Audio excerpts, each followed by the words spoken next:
So again, welcome everybody. My name is Vanessa Andreotti, and I'm hosting the session on preparing for the end of the world as we know it, implications for education and social innovation.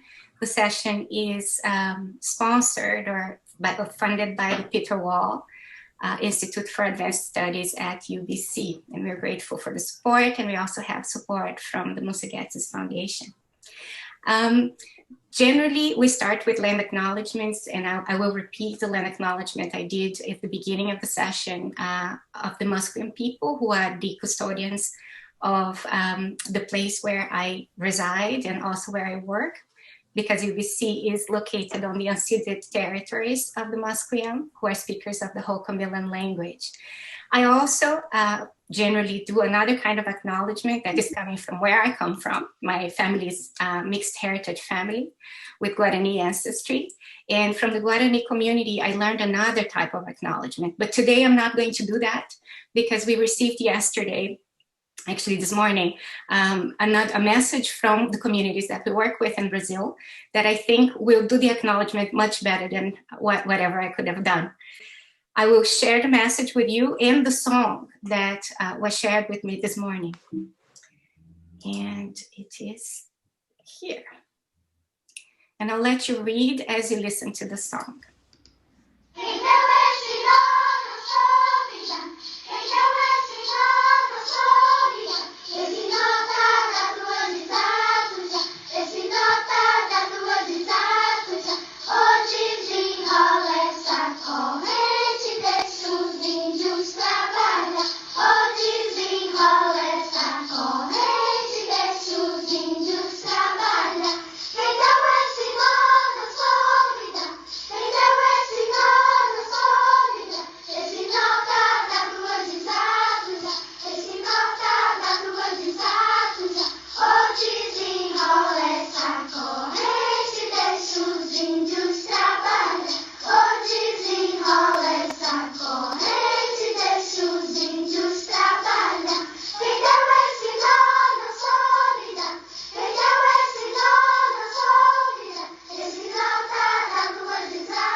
This song is very important to me because the first time I heard it was a time that it became clear what needed to be done in terms of the clearing of the path for the braiding orientation to be able to work, for us to be able to work together. But unless we clear the clutter, we declutter what has been saturated so far and what we don't want to look at, we won't be able to create the space where something new may be born. So it's important to acknowledge that we're not alone in this, and that there are other people in many other places, in many other networks and communities trying to do this work as well. And on that note, the Pitagori people are not the only people who are doing ceremonies that are supporting the work that we're going to be trying to do together. There's also people here in Turtle Island in Canada who are doing this work. So this is a message from me to Christine, who is a mixed heritage Mohawk woman who works a lot with Mackenzie, Smiling Water, who's also in this call. And she also offered to do ceremonies for us as we are doing the Zoom call. So at this moment, Christine is actually holding ceremony and holding sacred space for us. And in this message, I said that I would like to thank her a lot for her interest in supporting this work through a spiritual practice. I would like to request that you help us hold metaphysical space for these online gatherings, to protect the process, to pray that we have discernment, and that we can all decenter our egos so that the biointelligence of the spirits and the earth can drive the process. We all need to learn to collectivize our hearts in order to hold space for difficult things. for assisting with what needs to die with integrity, having its lessons taught and learned by us, especially about its mistakes, so that we can only make different mistakes in the future.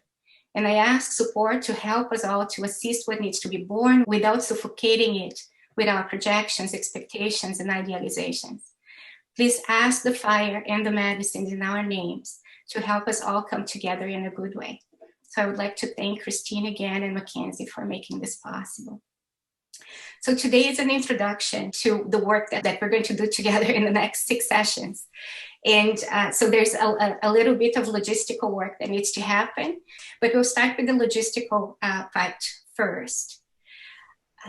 Because we are funded to do roundtables, 6 roundtables, there are some outcomes that are expected from the project. And these outcomes are in the form of at least 3 op-eds or blog entries. I think that's what they mean when they say op-eds, which are summaries of the discussions and recommendations for the general public or for our academic disciplines. So we have a communications team within the group that is going to be more responsible for that, but we're all responsible for it as well. So in terms of recordings of the sessions, we will record most presentations unless the presenters ask us for it not to be recorded, and it is perfectly okay. But we won't record our group conversations in the sessions. The recordings of the speakers will be made available on the project website, and you have the project website also in your email. There's also going to be an online weekly questionnaire for your processed responses. So the questionnaire can be anonymous or not. You will find a space to put your name if you want your name to be mentioned. But in these questionnaires, we will ask you for reflections that can be made public and quoted in the op-eds. So reflections, comments, questions. You can also vent, and there's recommendations. There will be two fields that you can fill in, one for the op-eds and another one that you want to share only with the group. So this needs to be completed by the end of the week of each session so that the communications team can start writing the op-eds. So there are questions about the preparations, the takeaways, the leave behinds, hopes and fears, implications, the motivation to keep going, and then the preference for an anonymity or not. It is in these questionnaires. And then once we have the questionnaire for that week, I will compile the responses and send it back to the group before the next session, so that what happens in the questionnaires also informs the discussions that we have.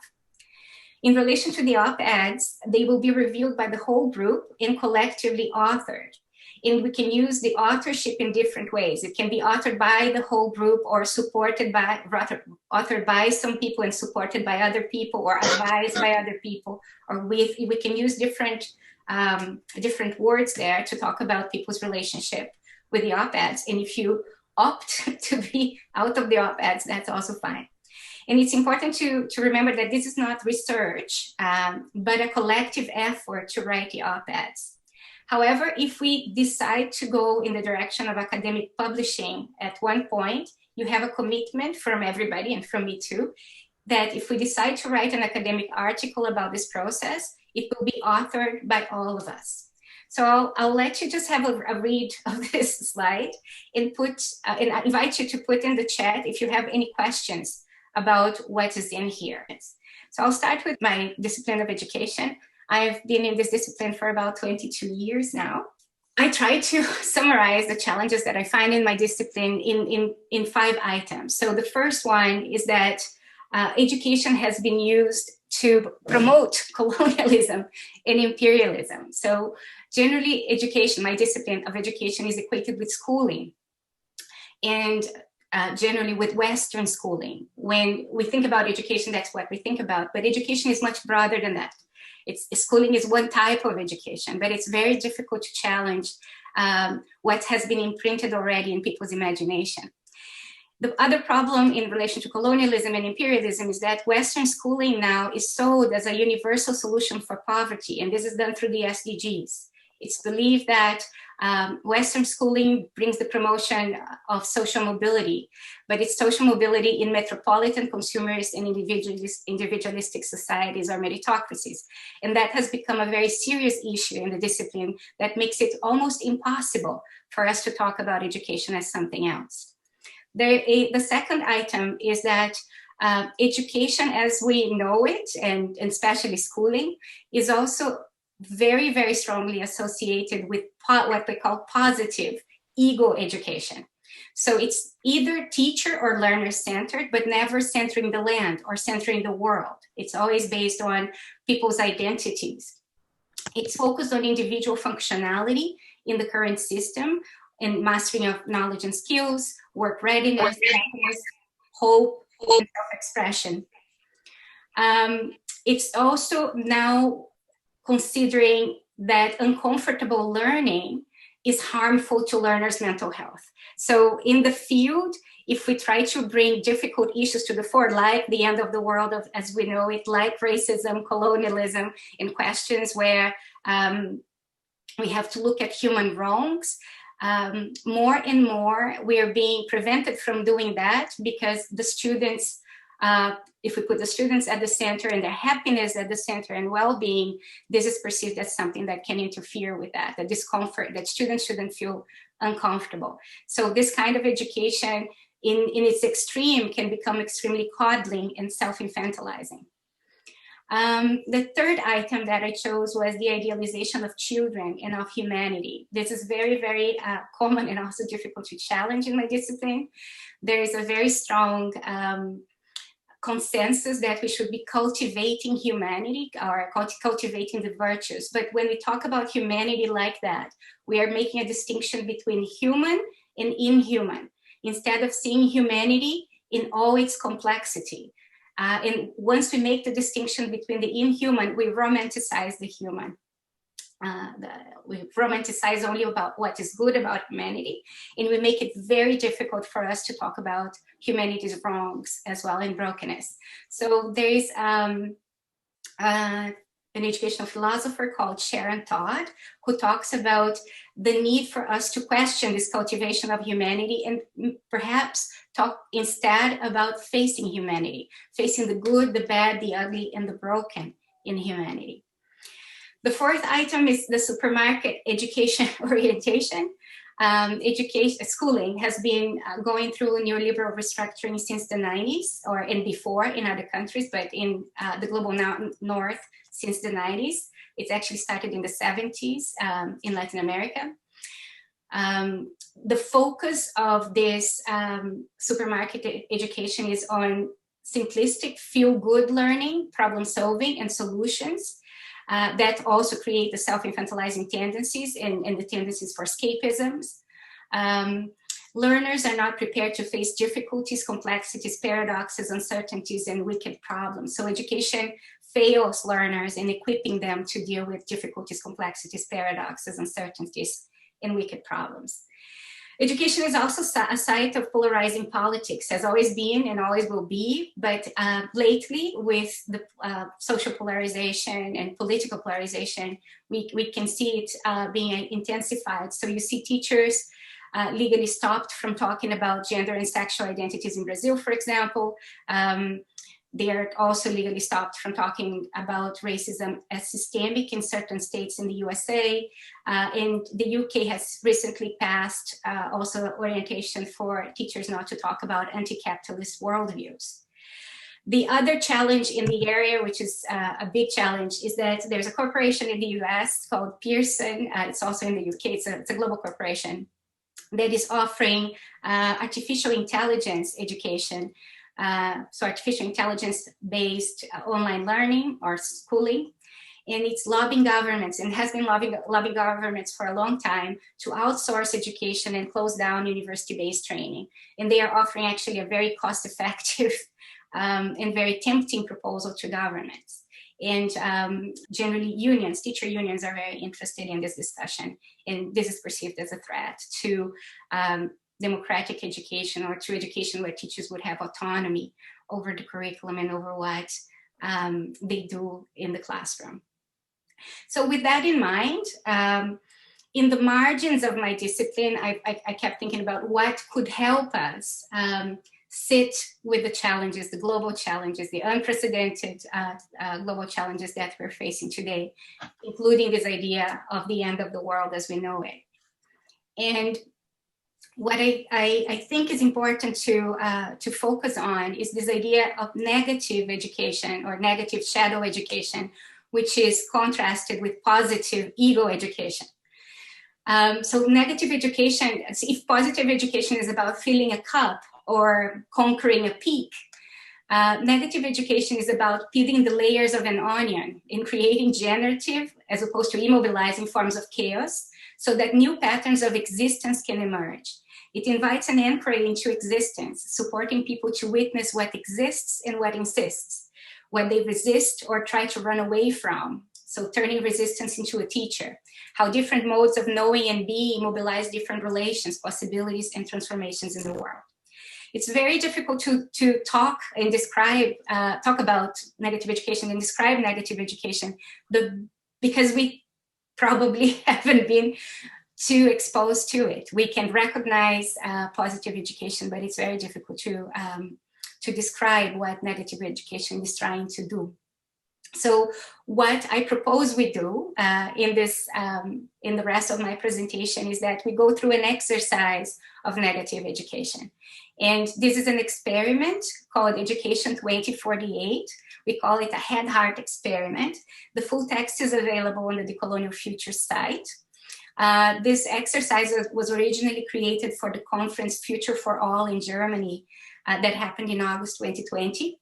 And it was created by the GTDF collective for a panel on what schools will look like in 2048. And we had questions about that question as well. Why is it that we're thinking that education will happen through schooling in 2048? But they had chosen 2048 as an important date to mark 100 years from the adoption of the Declaration of Human Rights.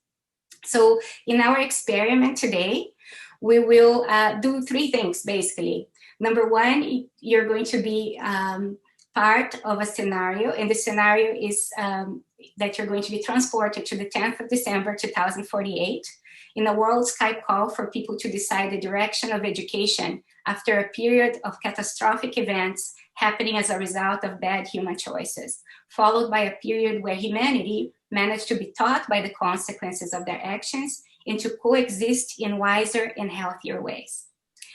So the second thing is an invitation for psychoanalytic distancing, for observing yourselves in the scenario one step removed and seeing what happens in your responses. And then we have 20 questions for reflection in the full exercise. I selected a sample of questions, and we're not going to be talking about these questions, but we're just going to be reading these questions and holding the questions together. And then I'm going to show you a map of responses collected from different groups as stimulus for educational conversations that we may have later. So this map of responses was made from responses of other people who have done this exercise in other contexts. So after the conference in Germany, we have used this experiment several times, generally with people who are working in education. And I'm going to talk a little bit about the different types of responses we had to the exercise.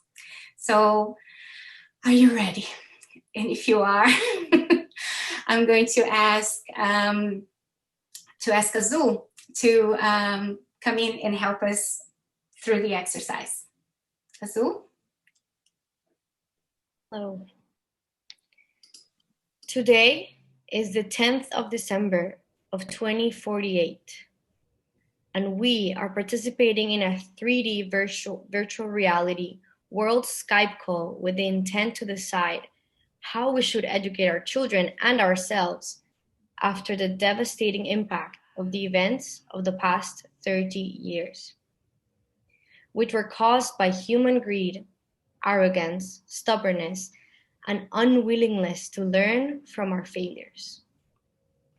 For our consultation today, it is important that we remember A, what education is for, B, what the past has taught us, C, What helped us to get us out of the maze we have created in the first place? D, what we know now, and E, what we are still learning. We will review this together before starting our consultation. It is important to know that there are 1 billion people on this call right now. That is a third of the world's total population today. We will start by recalling significant events that happened in the last 3 decades. So what you will hear next is the audio of this presentation only. The associated images and videos are now being transferred to your body implants. So please blink twice to accept the files. The period between 2018 and 2027 was marked by an interruption of our dreams of prosperity as consumerism. This period started with school climate strikes. Young people seemed to be aware that the path we had chosen was both violent and unsustainable. They already knew that their generation would not have the same opportunities for social mobility that their parents and grandparents enjoyed, nor the stability and well-being afforded by their class in relatively healthy ecosystems. In 2020, the COVID-19 global pandemic hit, followed by several outbreaks of different strains of the virus. Racial tensions and civil unrest also marked this period, especially in highly divided and volatile contexts like Brazil, Hong Kong, UK, and the USA. From 2022, we had a mounting economic crisis, mass unemployment, mass homelessness, mass migration, localized famines, and the intensification of social and racial inequalities. Reactionary populist governments were democratically elected all over the world by harnessing the power of hyper-political polarization and fueling antagonism and resentment. Extreme weather, flooding, and catastrophic forest fires would become routine. Pollinator populations collapsed globally in 2026. In 2019, we thought there was a silver lining to all this as we celebrated our collective efforts when we registered the smallest size of the hole in the ozone layer on record. But in 2020, the hole appeared deeper and larger than when it was first discovered. For a few months of that same year, carbon emissions noticeably dropped in places where COVID lockdowns were observed. At the beginning of the pandemic, there was much excitement that people's attitudes towards fossil fuel travel had changed forever, but very soon emissions soared again. By 2027, alpine skiing was only possible in the Himalayas. In this 10-year period, schools became even more obvious sites of political and economic struggle. Governments in many countries, including the US and the UK, forbade teachers to talk about racial privilege or the complexities of gender and sexual identity. Teachers were also prohibited from presenting anti-capitalist perspectives or perspectives that challenged accounts of history authorized by the state. However, despite political disputes, the protection of unrealistic economic interests was still prioritized in the curriculum. Schools were still teaching a learner-centered, competencies-based, technology and market-oriented curriculum driven by hyper-individualistic, metropolitan, consumerist values and principles. By this time, curriculum, examination, and school social services had largely been outsourced to private companies. In 2026, a well-known corporation in the US that had been lobbying the government for decades offered a more cost-effective option for online global education and teacher training. They standardized a global curriculum powered by artificial intelligence, causing mass teacher unemployment. They saved trillions in tax dollars, but could not reinvest in social services because the funds needed to be allocated to attempt to offset the historical level of debt created by COVID stimulus packages. This shift in capital created the single largest increase in wealth inequality in historical records, with the top 0.01% amassing the equivalent net worth of 90% of the world's population. This period between 2028 and 2037 was marked by the real threat of human extinction.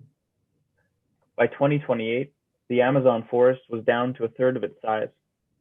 The remainder teetered on the edge of becoming a biologically inert desert, similar to the exhausted agricultural fields of the US Corn Belt.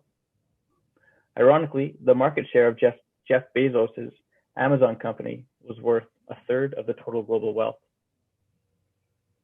The average temperature rose 2.47 degrees Celsius across the globe. Previous mitigation efforts had been too little, too late. Children read about polar bears and many other Arctic species in the new histories of extinction, sad companions to the images and stories of mammoths, saber-toothed tigers, and giant land sloths that filled children's books in the late 20th century. All permafrost in Siberia melted, releasing methane and unleashing viruses and fungi and fungal strains that we were not immune to or prepared for. We had extensive desertification that led to massive crop failures that in turn caused the global food supply to break down. This resulted in the worst global famine ever experienced. There were also disastrous typhoons, hurricanes, and tsunamis, making large areas uninhabitable. Many people were displaced, borders were closed and militarized because of mass migration. Most states failed to sustain their welfare safety net, and many people were left without any government support for healthcare, sanitation, or waste management. Pensions and unemployment benefits also became a thing of the past as systems of wage labor foundered, and mid-human range future forecasting had become impossible. Reactionary dictatorships were installed. Governments used mass surveillance and AI technology, wrapped in the rhetoric of maintaining law and order, to sweep away civil rights and freedoms and control citizen mobility. Torture and genocide against people and groups perceived as inconvenient increased at an alarming rate and became a normalized extension of police and military tactics. Nuclear and biological weapons were unleashed in wars. 5 factors contributed to unparalleled loss of human life during this time. 1, unprecedented famines. 2, major viral and fungal outbreaks. 3, a global mental health crisis. 4, incurable new diseases caused by combined toxins and microplastics in food and water. 5, violent civil conflicts, including state-sanctioned violence, terrorism, and police brutality. Needless to say that Black, Indigenous, and racialized populations were disproportionately targeted by state-sponsored violence and suffered the most in these events due to unparalleled levels of inequality. It is important to acknowledge that many of these people and communities had been experiencing these levels of trauma for generations and had been sounding the alarms for ages. But most of us were indifferent and focused on trying to sustain our way of life in spite of all evidence that it was deadly. Online schooling became unviable in 2033, and the corporations that had taken over global online learning went bankrupt in 2034, although the C-suite executives received very generous payouts, bonuses, and severance packages prior to dissolution. The global economy completely collapsed in 2036, 1 year after Elon Musk started a human colony on Mars. In the period between 2038 and 2047, we finally accepted that we were a part of the problem and that we needed to get our shit together, grow up, and engage with our messy and painful reality to avoid being wiped out. The Mars colony tragically failed in 2038, destroying our hopes for life on another planet. In 2039, a massive event made us all suddenly realize that we had messed up big time. We realized that we were addicted to arrogance, consumption, unaccountable autonomy, and control. We realized that we needed a mass rehabilitation. We grasped the gravity of the fact that we were only 3 billion people left on the planet. We understood we had caused the extinction of 70% of all species and the extinction of all life in whole parts of the earth, and we were extremely close to causing our own. We recognize that the planet Earth is alive, and we are a part of its metabolism, not the center of the world or a special species. We also worked out that humanity is capable of both horrendous and wonderful things. We started to face our own and others' humanities in all its complexity, and to be taught by human wrongs we had been inflicting upon each other, upon other beings, and upon the planet. Then we all had to learn quickly, collectively and without schools or moral manifestos, to heal intellectually, emotionally, relationally, economically, ecologically, and politically. To abolish colonial and racial violence, inequality, hierarchies of worth and separations. To center the earth and decenter our egos, identities, human narratives, and projections. To age and die in generative ways. To care for everything and everyone rather than compete. To plant, to repurpose technology, to compost, to repair, and to regenerate everything. To prioritize the common good for humans, non-humans, and the planet. To use words and conversation carefully and wisely, with humility and maturity. To own up, to sober up, to clean up, to grow up, to show up, and to exist differently. So today, the 10th of December of 2048, we convene to decide how to educate our children for human responsibility, considering the needs of the next 7 generations of humans and non-humans alike. We need our children to learn from human wrongs, from the violence and unsustainability caused by humanity, from our repeated mistakes of the past so that they can only make different mistakes in the future. From the day children are born, their education should prepare them to become healthy and wise elders and good ancestors for all relations. We cannot afford to repeat history. Today, we decide how to do this together as a planet-wide human and non-human family.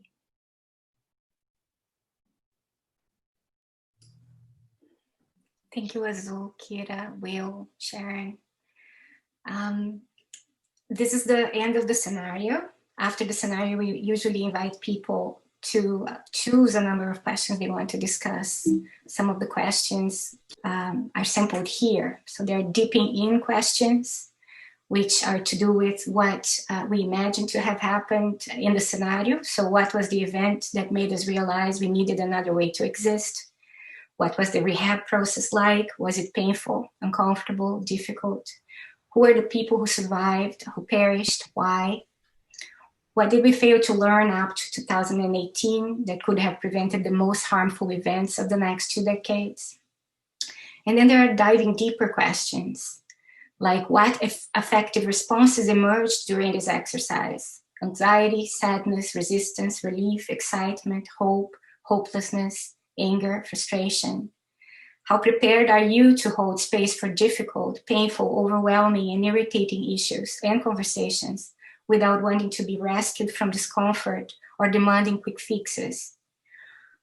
What would need to happen for people to choose a path of relational maturity, sobriety, and accountability, where we can face storms together without hurting or killing each other or further harming and destroying the planet? So as I said in the beginning, we have been trying to map the responses to the exercise, and I'll show you the current map that we have.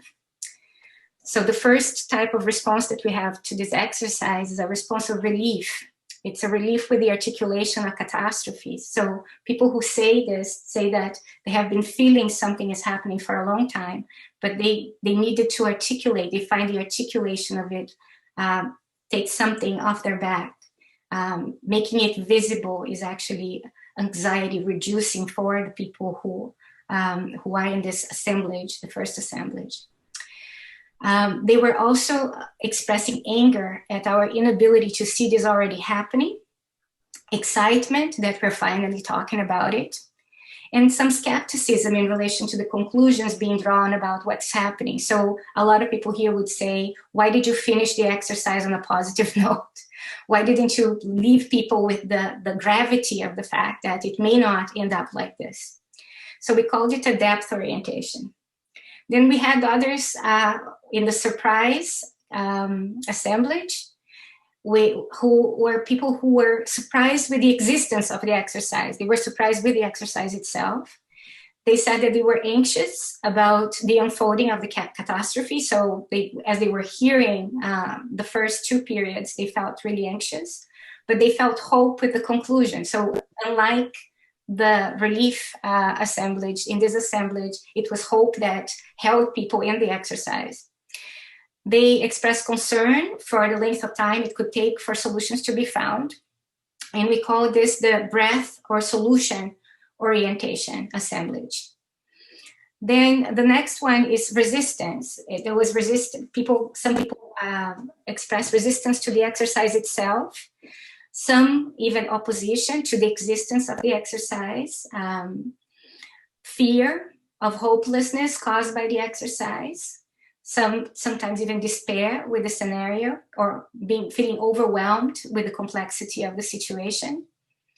And some people also wanted to talk about the fact that they were not complicit in the situation. It was other people who were doing that. So there was a bit of denial of being affected or complicit by what was presented.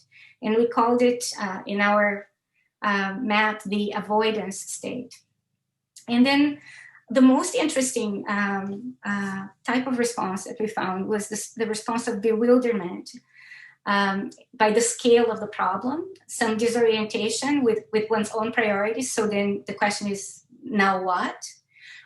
Some unease with leaving this open and concern about what happens now, where do I go? The idea of feeling ill-equipped to take next steps, and exhaustion. So Duval actually offered this phrase of open heart surgery feeling. Azul, just before this call, said that one person yesterday said there was a lead ball in the stomach. But that's the space that we call ruptured, because that's the space where it's the space of not knowing, of getting to a zero in a specific situation where a lot can happen. That's the generative chaos that we're going to be talking about when Dan is presenting his piece about social innovation. That's the kind of state where you can actually see what's in front of you, and with some support, with collective support, start what we say in GTDF, composting the shit, the individual and collective shit, and transforming it into new soil so that something else can grow. That's also the space where a new metaphor we have is that the space of controlled fire, where we declutter the dry vegetation so that life can exist in the forest in a different way, and so that we don't have the wildfires that then destroy everything. So maybe thinking about collapse in terms of controlled fires versus wildfires might be something that can be associated with negative or shadow education. We haven't still found actually the right phrase to refer to this education.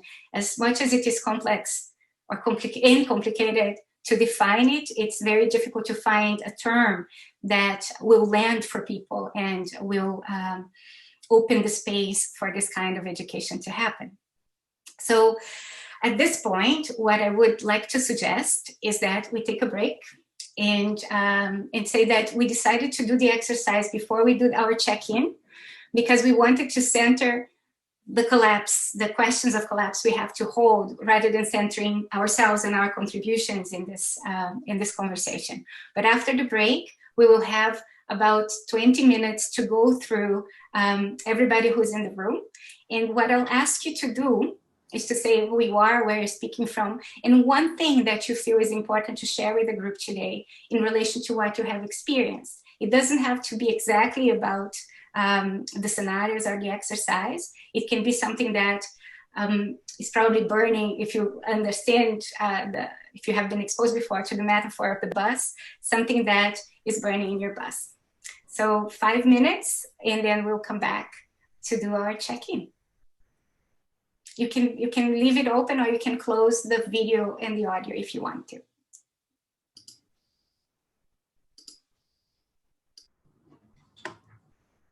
Hi, I'm Hari.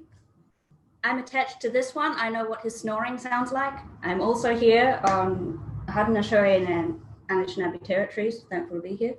I've heard the drafts of that exercise. The reaction is still one of, why is the second version and the third version of things that are happening 20 years from now, why do they sound very much like things that are happening already? Much of it is not new. I guess it needs to get to a particular level of gravity before it's accepted undeniably as a fact by the people who do the old ways, the people who do the academic ways, and the people very much in denial. I do not know. I have a little cynicism. I do not share, like you mentioned, an event that caused all of the people who were left to say that, like, an event, a major event that caused all of those people to understand that this is a big deal.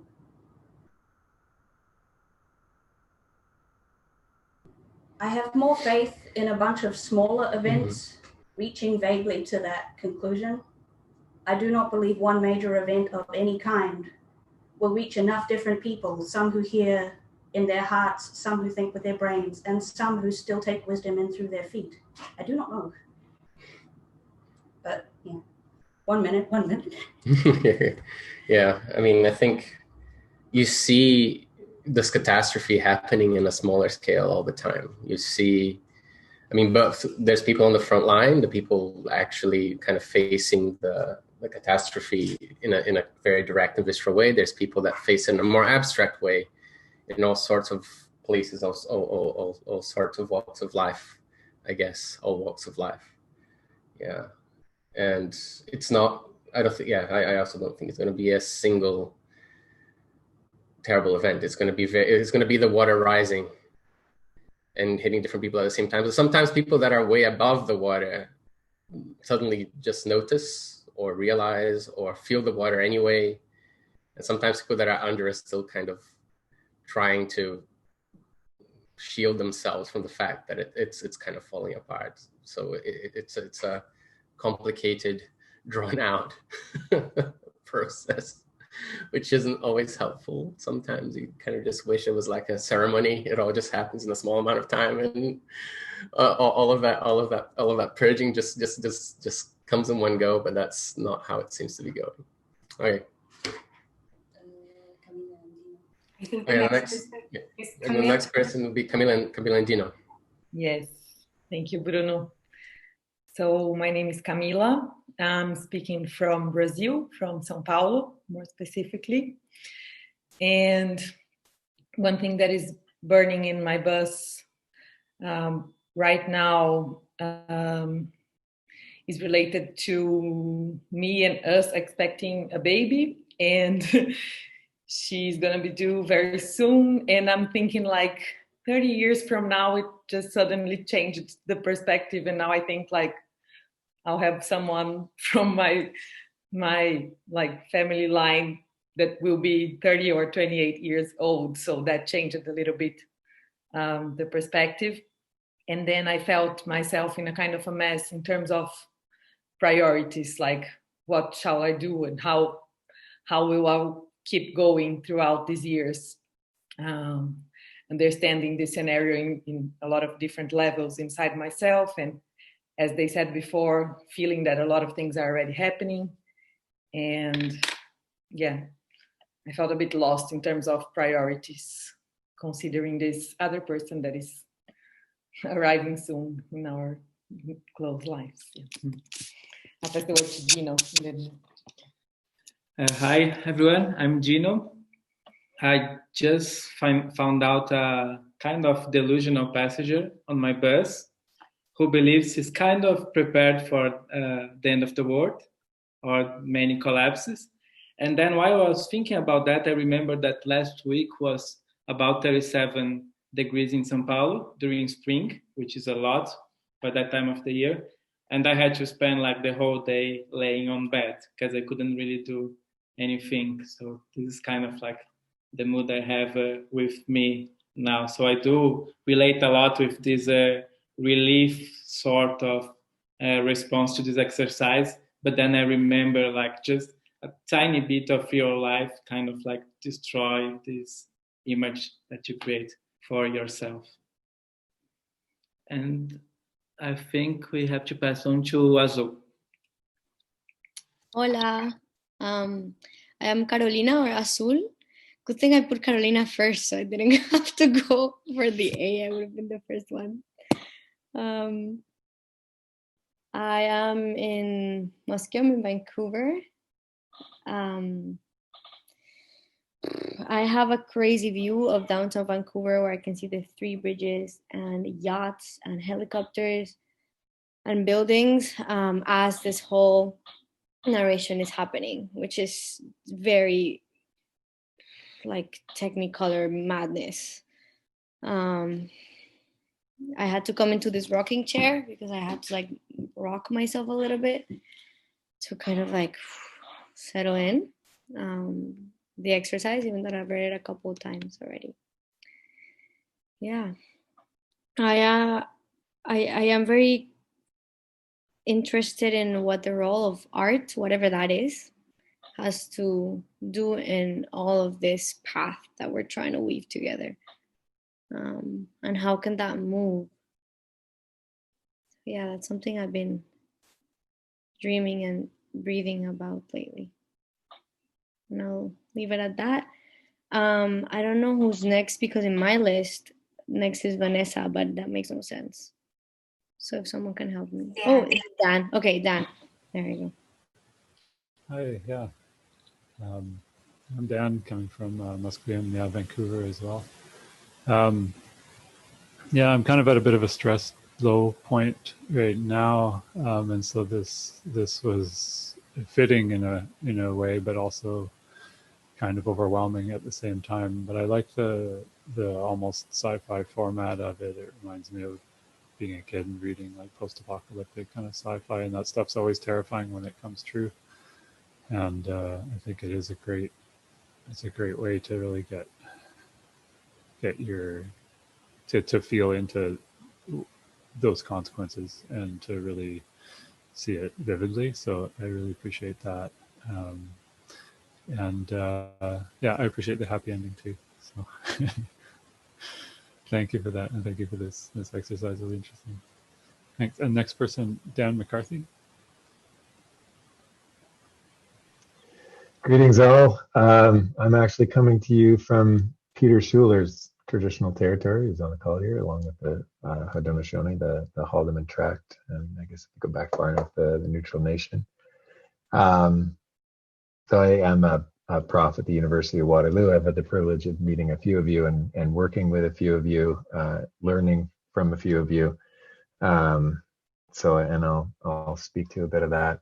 I guess my reaction to this, I've had the privilege of reading it and then hearing it now. I think I always end up fitting into the D map of responses, the bewilderment, and I guess most of it is feeling ill-equipped and a mixture of feeling ill-equipped and exhaustion with what I think we need to try to undertake in order to actually deal with these incredibly complex problems and the scale at which that kind of effort has to be undertaken.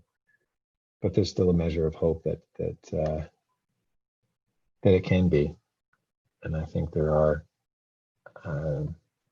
ways within systems that we can provoke that kind of change. So, and there's books being written right now that are on hope and are just coming out, and so always trying to find hope and focus on gratitude, and been doing a lot of that lately, or trying to. So yeah, bewilderment. And I think the next person was Danny.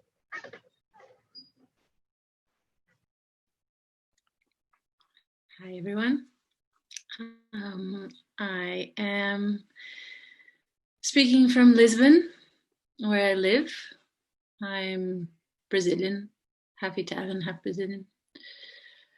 And what I feel is really alive with me today, this morning, I had a movement session. I'm an artist, and part of the processes that I'm doing with some people here involves sometimes doing movement sessions, which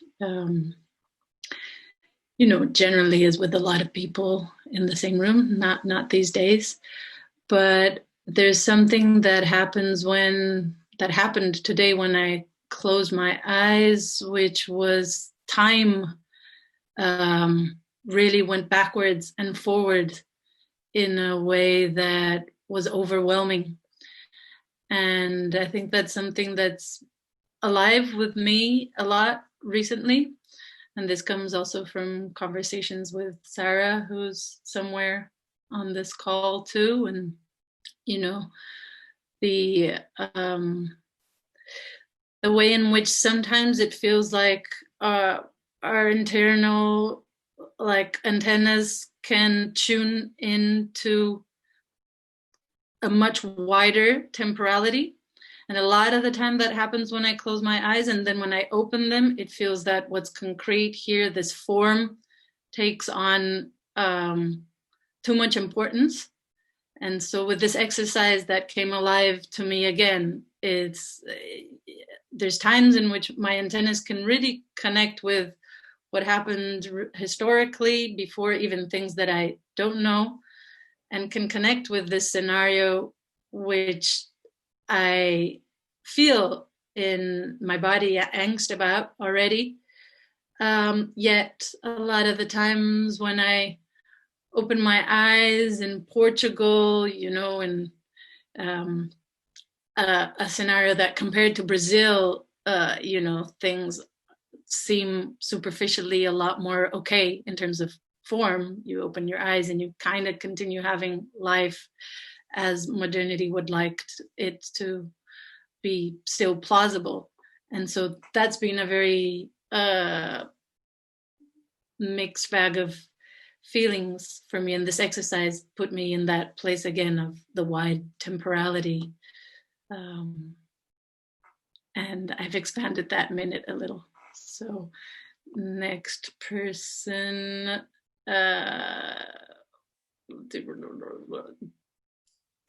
Dougal. Hello. I'm Dougal. I'm in Västerås, Sweden.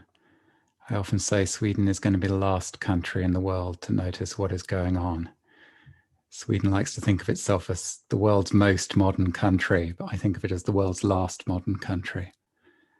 And it feels quite late at night here just now, because I've got a little boy who wakes up early in the morning. He'll be 33 in 2048, I realize.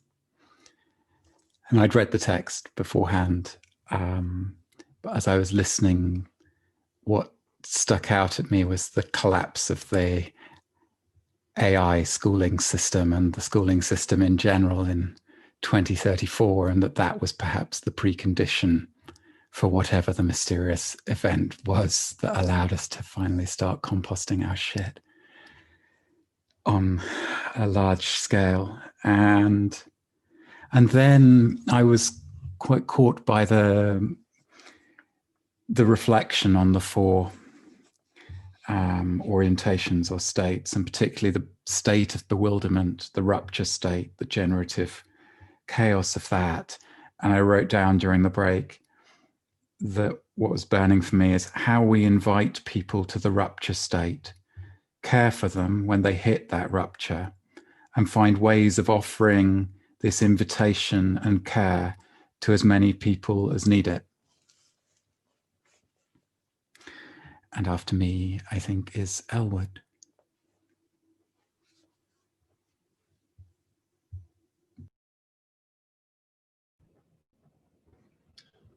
Hi, everybody. My name is Elwood. I'm watching from Toronto, which is the treaty lands of the Mississaugas of the Credit River.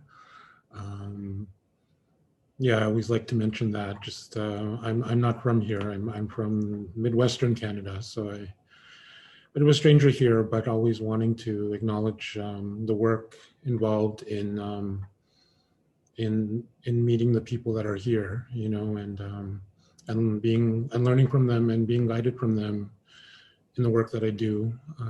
I work in the arts, and I work with Vanessa, and I work with many of you that I can see on my screen, and yeah, I guess what I'm feeling.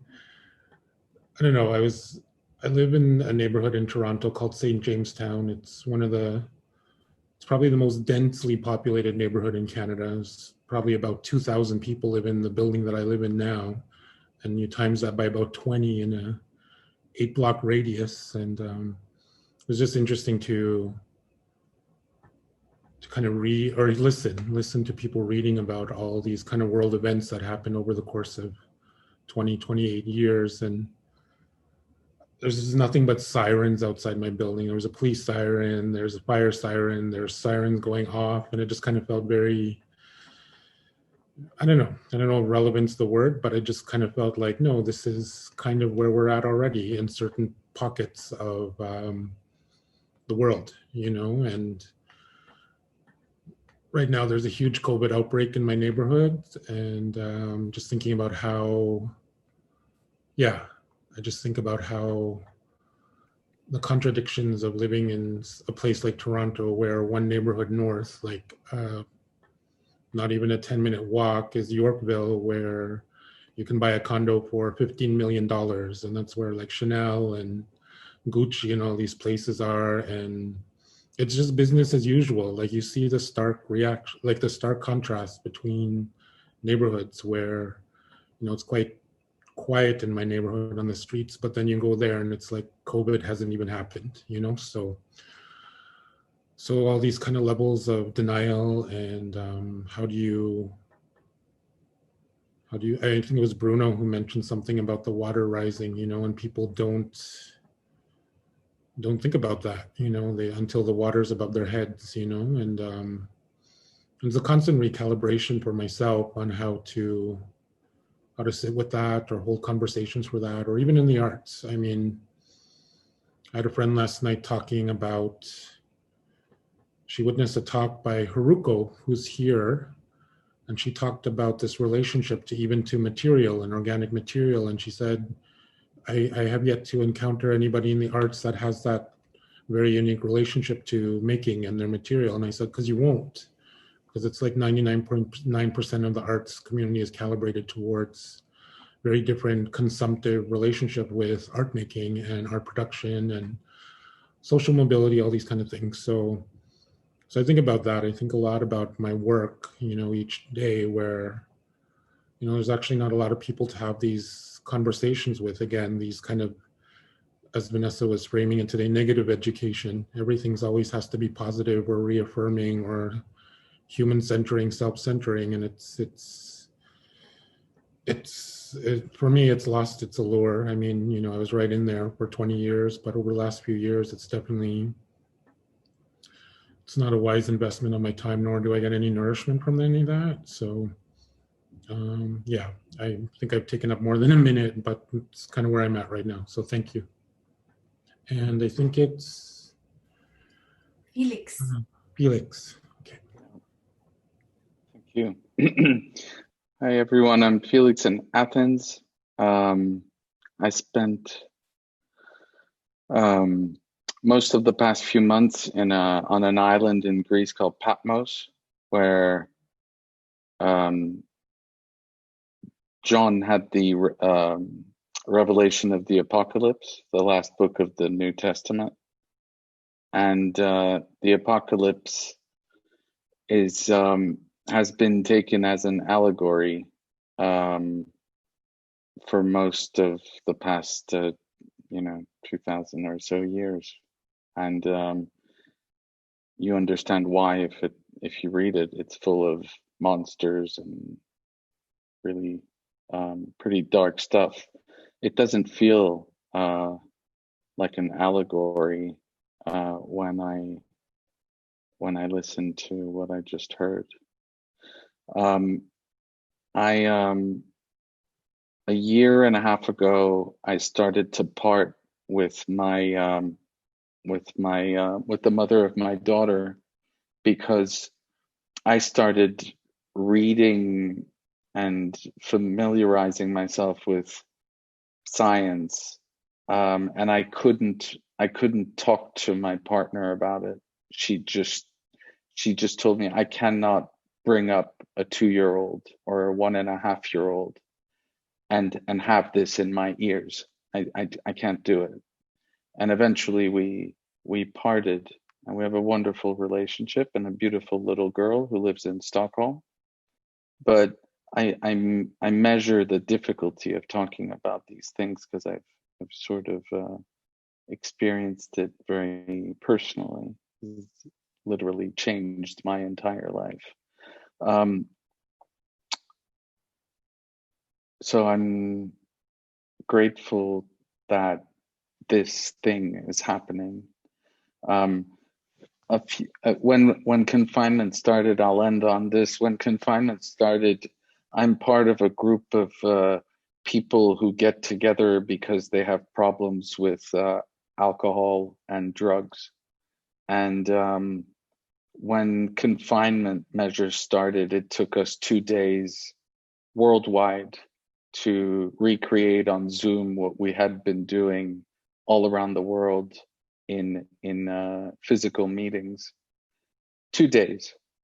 And what I found in confinement was that we became, through over the years that I've been doing this, we became expert connectors. We know the value of getting together on places like this and talking about what we're experiencing. And I think there's huge virtue in doing it. I'm to be honest, when I hear about denial, I feel like one of those who sees it, and then, you know, I walk out of here the next day, I go through the streets that Elwood just described with the Gucci shops, and I'm part of that too.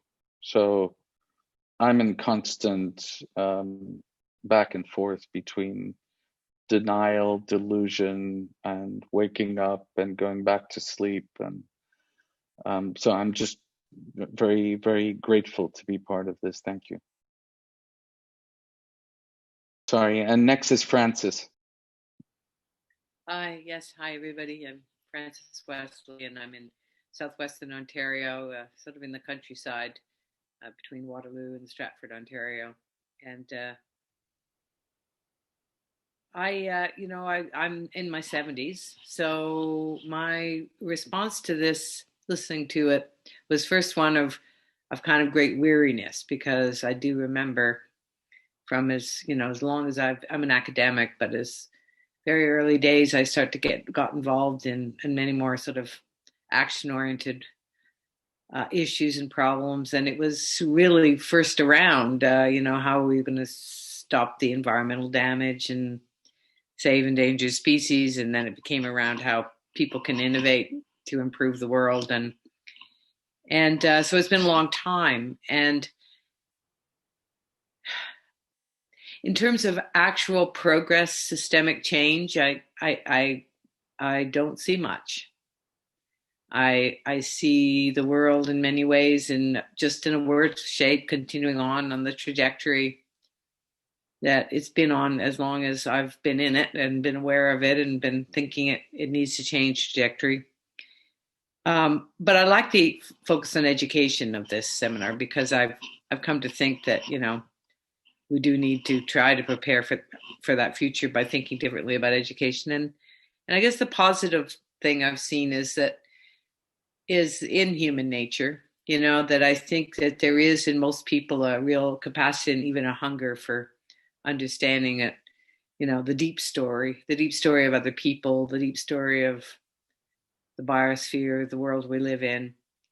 And when you look at children, certainly the way they're born, and instill in all of us, there is the patience, the slowness to hear, that deeper story in others.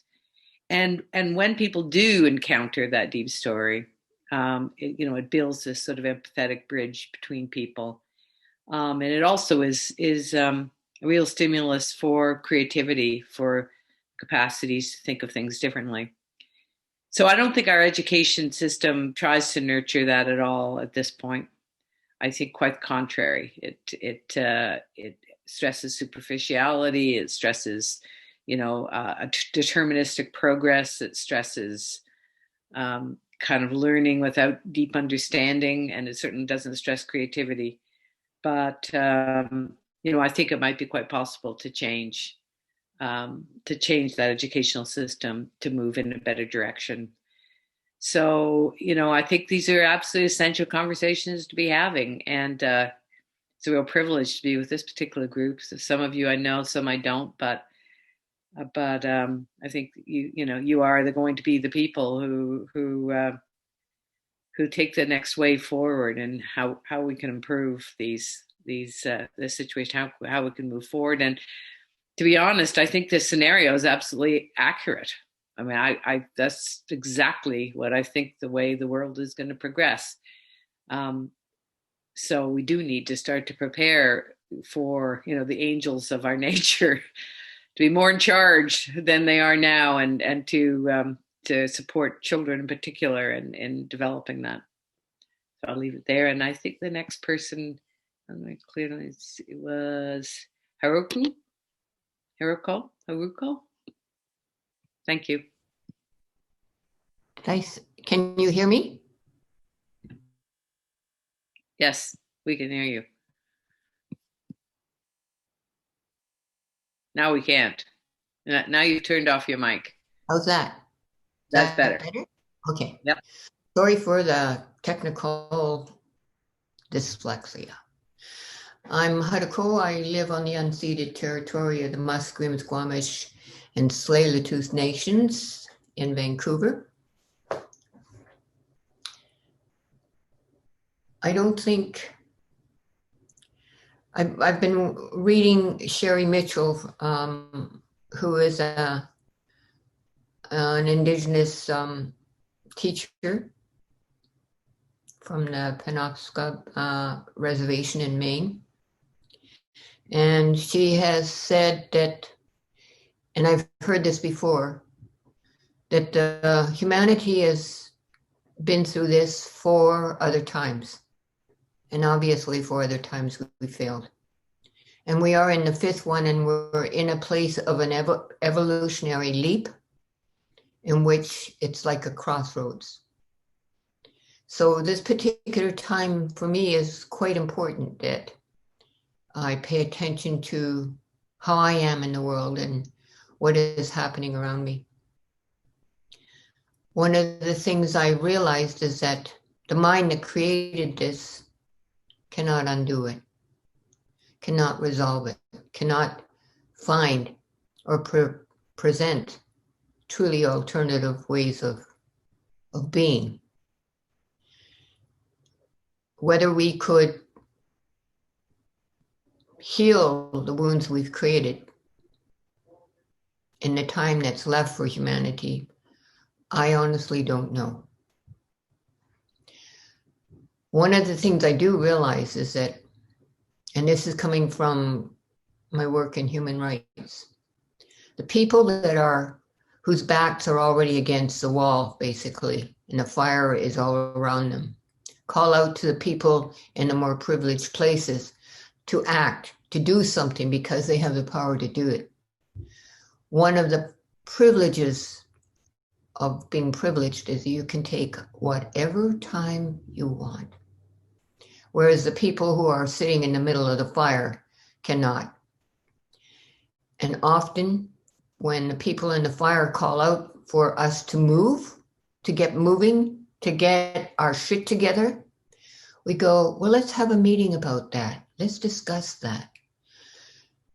And the one thing that came back from one particular confrontation was, what have you colored people ever done for us? And I thought, there it is.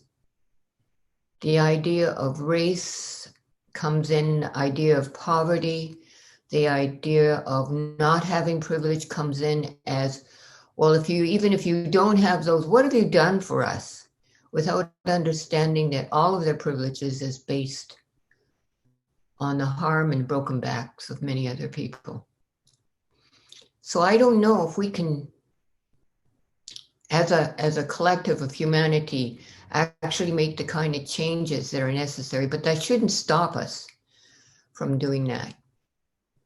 And so one of the first things I've started to really look at is to see inside myself what needs to be laid down and let go, what needs to be healed, so I can stand up and have the stamina and the skill and the flexibility to move in the moment when the moment requires me to move. And one of the things I looked out on the world on, and I thought, everybody is already in the death process or the process of dying. Only they don't understand that. We have already participatory grief in the world. And this is just the first of 5 stages of dying. And so it's up to us, like Vanessa said, to use compassion and hospice this thing through, so that those who can come through this will be able to stand differently in the world. And then maybe we can work. But whether we can move fast enough through the privileged North and countries industrialized, whether we can do that, I don't know. So who's next? We did Felix. Jean. Who? Jean Marcus. Okay, Gina. Hi, everyone. I'm Jean. I'm speaking from Musqueam Traditional Territory in Vancouver. And it's a privilege and an honor to be here today. I wanted to share some thoughts on my response to the exercise. So the scenario.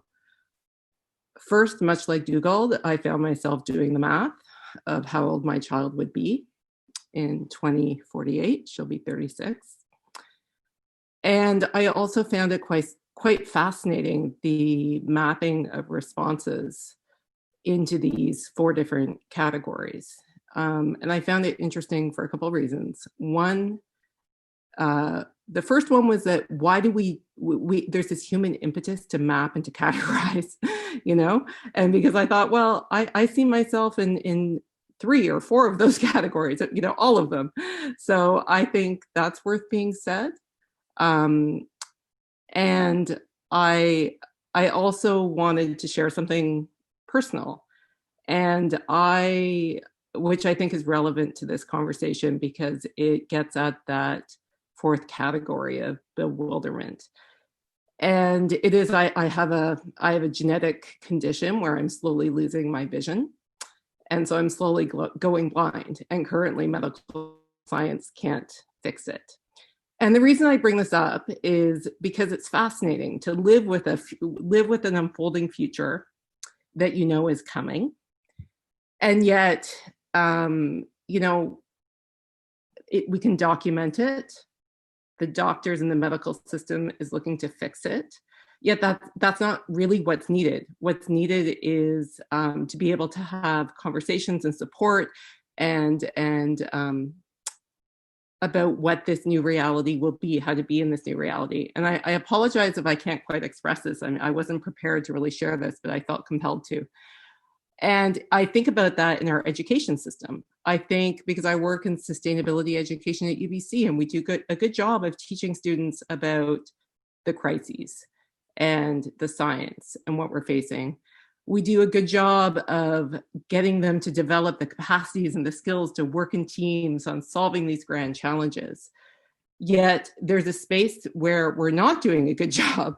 We're not doing this good job of opening up possibilities for this wider discussion of negative education, maybe reality education, for digging deeper about what is. And I think that there's a parallel there to what I'm experiencing personally with my eyes, that I don't want just, we don't want just science to solve it. It won't, that's not the direction. And we can't just document it. There needs to be generative space for discussion and co-creating and developing the stamina to to deal with what is, and how can we, I'll just end there. So after me, I believe, is Jocelyn. Yes, that's me. I am zooming in from the east coast of Turtle Island in Jabuktuk, Mi'kma'ki, the ancestral and traditional territories of the Mi'kmaq, perched on the Atlantic Ocean, which is very important as an ocean-dwelling person. I am most compelled to talk about, and this has come up, it's like life and work and all things converging, about the need and the calling for communal mourning and grief. And, in going through this scenario and in looking at my own life and what is happening with COVID and the people and animals and beings around me that are closer to the end than they are to the beginning, and the kind of reckoning that is bringing up in me, and thinking about that in this scenario and how much that is squashed in dominant narratives about what we're supposed to be hanging on to, and to be able to survive with hope and positivity, and how much that feels very violent and painful. And in work that I've been doing recently with the African Nova Scotian communities here, the need for community coming together to mourn and to grieve together, and the recognition of the building of resilience through that process as a painful and joyful process feels really alive, and feels really missing, and like the idea of having to go to government to ask for that permission is like the depths of absurdity and violence. So that's where I am sitting, calling in from, and thank you all. And I think after me is Joy. And Doug. Right. Yes. Thank you. I think I too am really been thinking more about education recently, and probably it's because I've been talking to a number of parents who are trying to figure out how to support their children. And clearly, even though many children in our part of the world, Doug and I are here in the Rockwood area, I believe that was the traditional territory of the Neutrals, and the Upper Canada treaties, but we're also very close to Guelph, which is where the Mississaugas of the Credit are. And as we're in an area that's fairly affluent in so many respects, and yet many people realize that there's some kind of deep poverty in their lives, and people are trying to meet the emotional needs of children who more and more, although they have all the trappings of what successful capitalism would provide to them, they don't have, they're engaging in harmful practices, self-harming, suicides, and so on. And as we talk about what those children need, I do get a kind of a sense of hope that, or at least I don't know if I feel hope so much as just I'm motivated to keep going. In my family, we have a saying, when there's a tough problem, it's just head down and go. And Elwood and Vanessa and others are teaching me to raise my head and look around a little bit more, and find different ways of knowing and being. But I do find that knowing that there are people out there who would seem to be part of the problem, who realize there is a problem, makes me realize that it's really worthwhile continuing to show up every day and do this kind of work of making the arts and the environment more meaningful in people's lives, by connecting them with all these different ways of knowing and being. So I think that's really all I want to say. Doug, do you have anything you'd like to add? In a slightly different direction, I guess. I certainly thinking about education in 2048 is very worthwhile. I'm also in my 70s, so I will confess I haven't thought so much about that from exactly that angle. There are many angles one could take or thoughts one could have, but just one that's on my mind at the moment is that I'm still trying to understand or come to grips with is the denial, the sheer scale of the denial. And I know so many young people seem to be highly aware, and yet in my own experience, they're vastly outnumbered by the young people that are just giving into the seductiveness of technology. And they're just being led along by the giant technology firms, and it's going to be too late by the time they grow up. They're young adults now, these people I'm thinking of, but they haven't grown up, they haven't matured, and they need to do so faster. What will it take to get a sufficient number of millions of people into the streets before this 38-48 scenario, where it doesn't matter how many millions of people come into the streets during a catastrophe because it's too chaotic for it to make any meaningful difference at that time until you reach the bottom. And I think after us is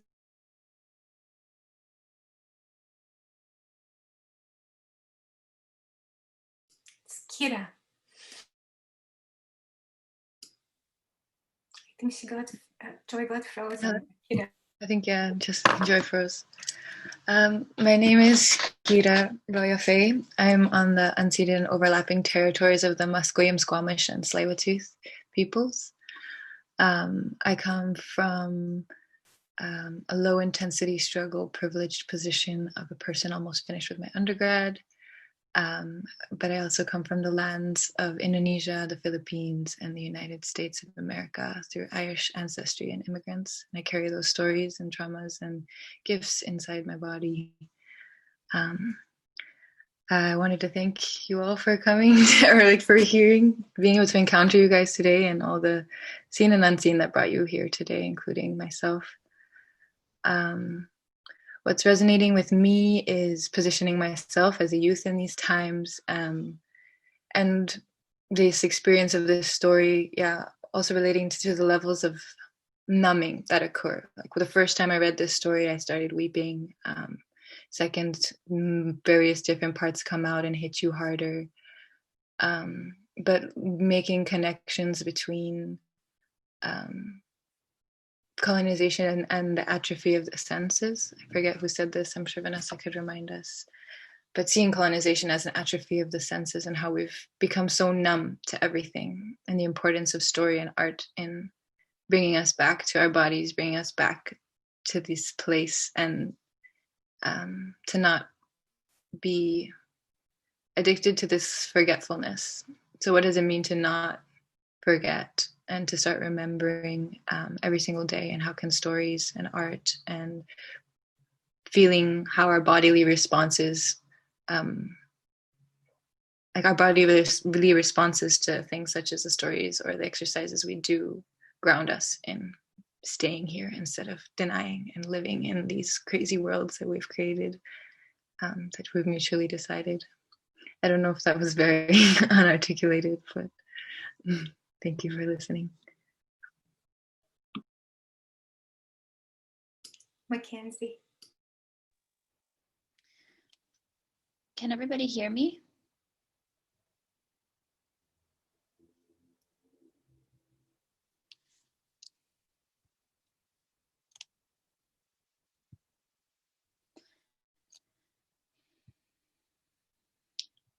Can everybody hear me? Yes, we can. Yeah. Okay. Sorry, I think I'm delayed a little bit. Let me know if I freeze. Anin, Shubi Hininibish, Indigenikas, Kitchener and Dunjaba. So my name is Smiling Water. I also go by Mackenzie, and I'm on, where am I? I'm in Kitchener. It's hard to tell because whenever Gurney Gottsday, Christine, ceremony, she's currently in my backyard, so I'm feeling differently than maybe all of you are feeling right now. I'm actually like feeling like running around and like smiling and like tricking people. So I wanted to bring laughter into the circle. I've been feeling like laughing this whole time. So I wanted to bring laughter and smiles into the circle. I also thought I would mention that I'm happy for the youth into this circle, for bringing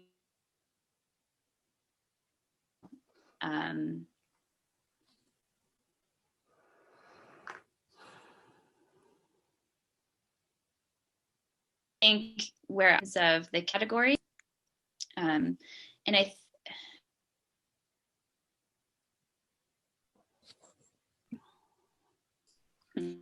Mackenzie, can you turn your my internet off? is unstable. Sorry. Sorry, you were lagging. I think I fall into the category of resistance. Okay. Yes, that may be better. Is that better? Mm-hmm. That may be better.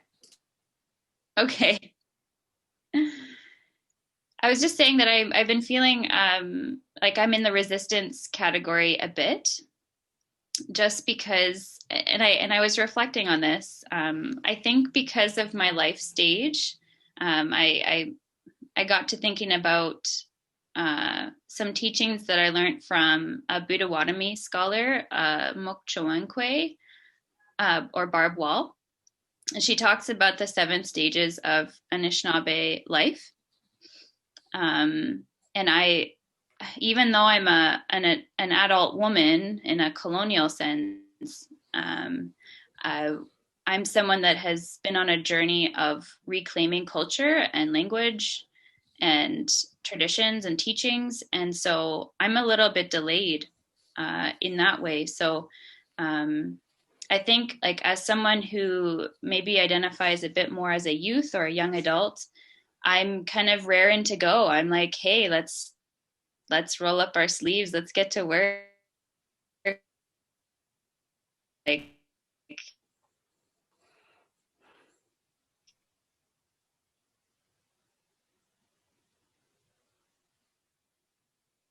energy.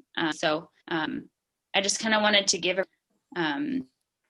let you know that I'm raring to go. Miigwech.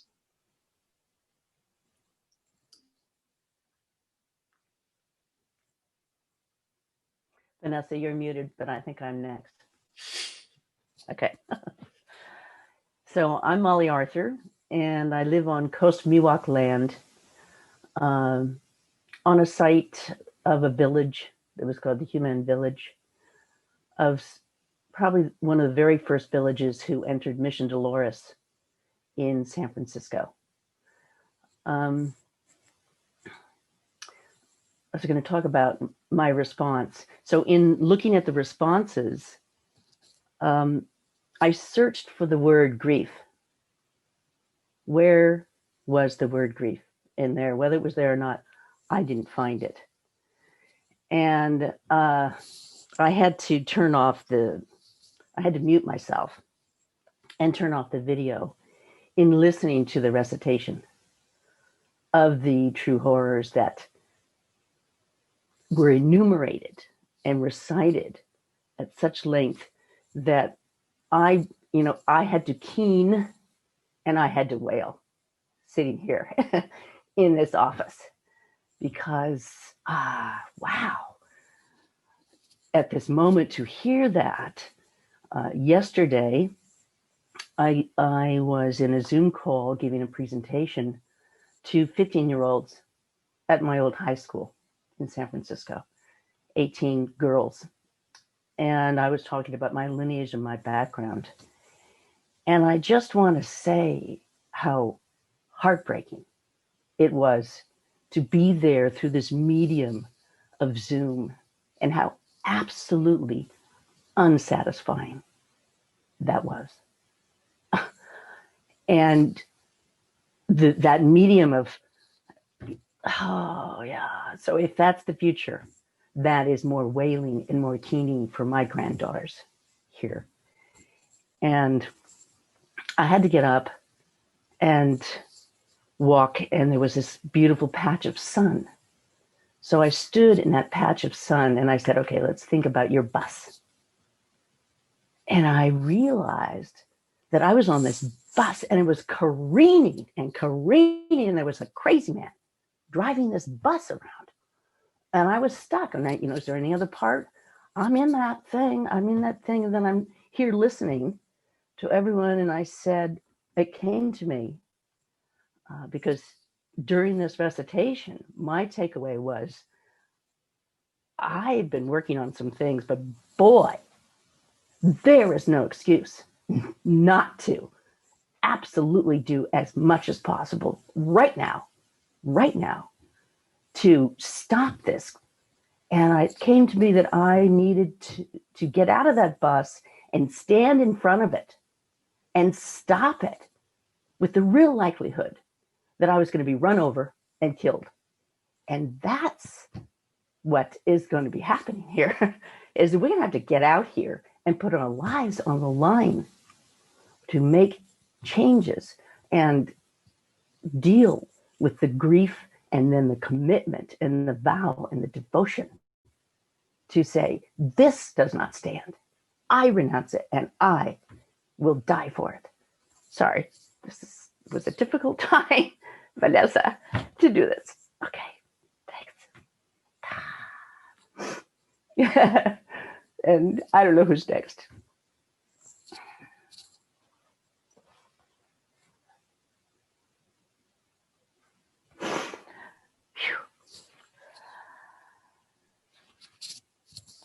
I think I'm next. Thank you, Maureen. Bonjour, je suis Pekininienko, Chikdodam, Mississauga, Ojibwe, Anishinaabe, and Dao. I'm talking to you from the unceded territory of the Nindagamoganaduk. And for those of you who don't recognize that tribe, that's all the rest of creation. And they never gave up their place on the land. We took it. And, when I sit and listen to this scenario, and we talk about education, I'm probably the least educated one here. And I'm sitting here looking at all these little rectangular avatars here. I think, I don't know if I'm still here or not because of this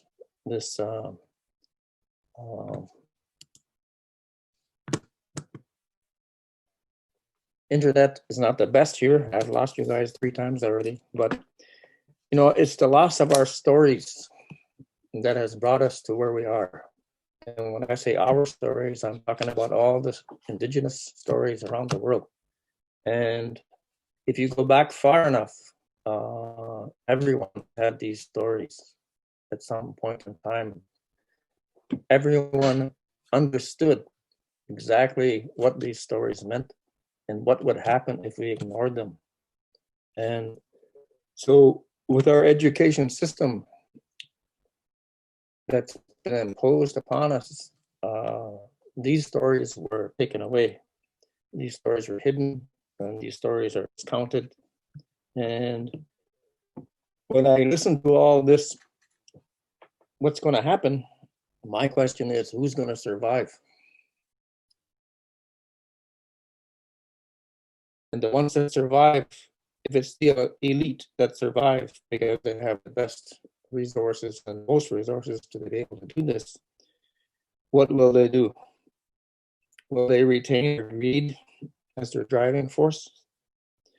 And, you know, when I listened to Hiroko's question that was posed to her of what have colored people ever done to us, for us, I mean, it made me think about, we're sitting here and we're effectively saying, what have all you non-human relatives ever done for us? Because we're not talking about what should be saved first. We're just talking about people. And if we don't save the rest of creation, there's no chance that we will survive. And I keep seeing this over and over again, that when we have these land acknowledgements, that we always talk about the people whose land it was, but we never talk about our relatives who were here first. And I think, you know, like, I don't know if I'm the only one who sees this. I can't be. There's got to be somebody else who sees that, you know, we can't keep on putting us first. We see this me business. And, you know, we point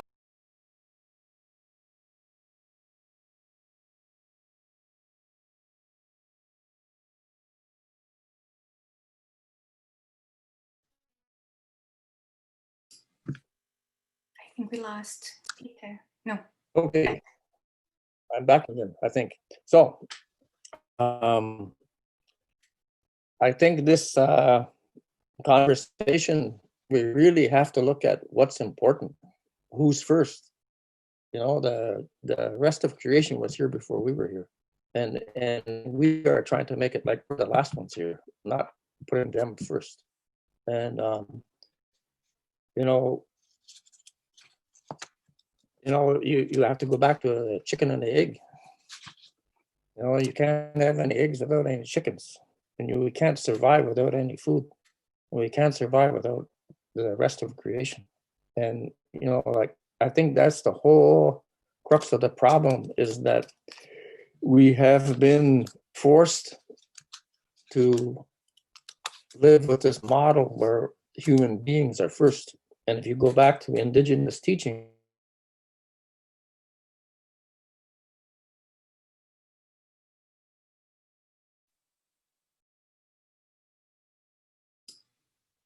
You're back. I'm back. So anyway, I've probably taken up more than my 2 minutes of fame here, but to Miigwech for inviting me to take part in this, and I think there's such great ideas, and I think we have to do this.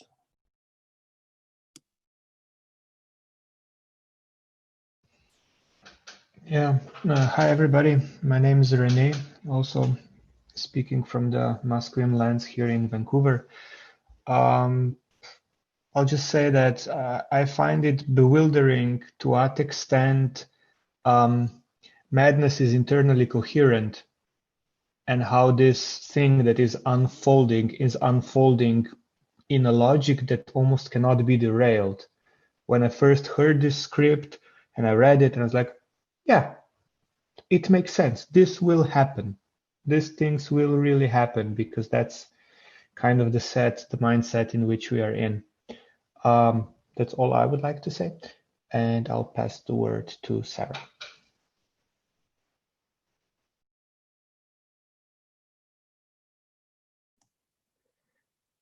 Thanks, Renee. I just realized that we are more or less out of time. And so we're going to run for an extra 10 minutes beyond 9 o'clock, which is my time. So it will be, what time? 8 o'clock, 4 o'clock in Toronto, maybe 1 o'clock in Vancouver. 10 past the hour. Yes, 10 past the hour. Thank you, Vanessa. Before that, though, is there anybody that needs to jump the line because they have to leave right at 9? Because you're welcome to go now and do that instead.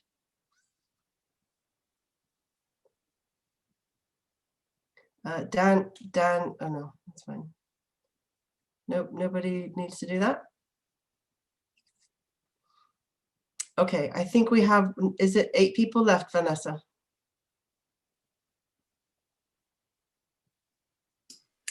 Yes, so what I suggest that we stay for 10 minutes more, and you will receive an email with a questionnaire where you're also going to be able to elaborate a little bit more on your thoughts. And I will just mention that at the end as well. But if somebody really needs to leave on the dot, then it would be better to do it now, to respond now. But if everybody can stay for 10 minutes longer, then we just stay. Thank you. Thank you. Okay, I'm going to take the silence as a nobody needs to jump in front. My name is Sarah. I am coming to you from the British Empire. I was born in the US and grew up there in Delaware, which is ancestral land of the Lenape people. And just to say very briefly, I've been really moved and sort of gripped by, as Smiling Water said, the sort of bringing the young people and youth into the space, as well as elders and eldership. I too was calculating. My daughter will be my age in that year, and I will be 74. And so there was quite a lot of thought in me about what I need to do with the rest of my time that I have, and how I'm using that now. I think if I talk too much about it, I'd probably break down here. I work with a lot of young people, my daughter being one of them, and a lot of sort of 18 to 25-year-olds. And just seeing the levels of denial that they are surrounded by, and the ways in which they're sort of encouraged from so many directions to sustain ways of living and being as young people in worlds that are killing them, and they know it, and that are killing others, and by people in my generation who can't imagine otherwise. And institutions who can't imagine otherwise. And so the thought I had in relation to Dougal's question, how to sort of invite people to the rupture state, I think that's normally my one of the things I'm thinking about a lot. And just today on this call, I just started thinking, what if we're the ones to tell them? How do we tell them? How do we tell them what's happening, what this really is, and also what this means for them, and also what it means that we and they have been in such denial that they haven't been able to even know how many young people have already lost their lives to this violence. So I just thought a lot about that. I think so. Sort of I have a real combination of relief and bewilderment. I'm really relieved that people are becoming bewildered, and that we can sort of be in that space of bewilderment in a real way. So yeah, I think that's it for me right now. I'll pass it to Sharon. Thank you. I'm Sharon. I am also speaking to you from Musqueam territory. I think also, in the interest of time, I'll just say that and reiterate something that has been sort of said in many different ways throughout this, which is that this work is very difficult. It's difficult on many layers. It's difficult to articulate, it's difficult to hold, it's difficult to host, it's difficult on a personal level. So I'm just grateful to everyone for coming together to hold this space for this difficult work. It does make it somehow easier when there's more of us. And especially a thank you to Vanessa and Kira and Azul and Ben, who's not here, and Dan, for holding the space in this session for us to be here. And I will pass it to Stephen. I am Stephen Penno. I'm calling from Teotihuacan, land stewarded by the Mohawk people, but a land of gathering for many indigenous communities. And just something that was coming up to me during the listening was a lot of impatience, and really brought me to question my own desire for progress to go quicker, and how even the story wasn't fast enough for me. I was like, we need to solve this now, and being able to see that in myself listening to this story, and also brought me to this idea of crisis being revealers of things, and this story being an accumulation of crisis trying to reveal things, but our capacity to deny that is challenged there, and it's a way where crises are challenging our capacity to deny, and we're still pushing in this denial, and like the second wave of COVID starting in Montreal now, and I'm really seeing people pushing forward to keep business as usual and deny that it's happening, and like remembering that in the first wave, working with seniors, we were thinking that this crisis was revealing enough our disconnection intergenerationally, and that things would change. I thought that now things would have changed already, that people would already be in conversation with us to a different path.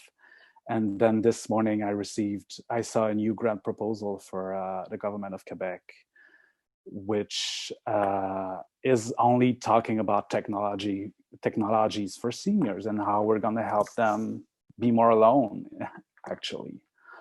And like noticing how the crisis didn't succeed, and wondering how much more we need to be able to connect with this collective pain, and really, there was something different about that story.